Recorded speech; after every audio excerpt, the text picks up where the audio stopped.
श्रीकान्ताय दच्चाधरनाशकाय श्रीनीलकण्ठाय वृषध्वजाय तस्मै शिकाराय नमः शिवाय तस्मै शिकाराय नमः शिवाय वसिष्ठकुम्भोद्भवगौतमार्य मुनीन्द्रदेवार्चितशेखराय चन्द्रार्कवैश्वानरलोचनाय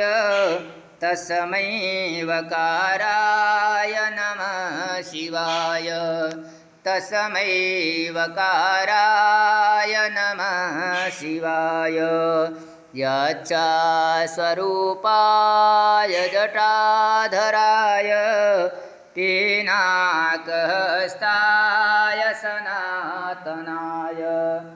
देव्याय देवाय दिगम्बराय दिव्याय देवाय दिगम्बराय तस्मै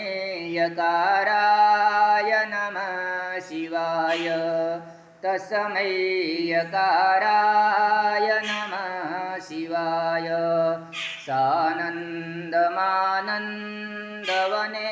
वसन्तम् आनन्दकन्दं मृतपापवृन्दं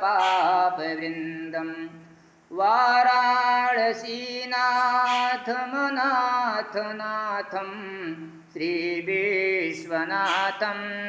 शरणं प्रपद्ये श्रीविश्वनाथं शरणं प्रपद्ये मन्दारमालाकुलितालिकायै कपालमालाकितशेखरायै देव्याम्बरायै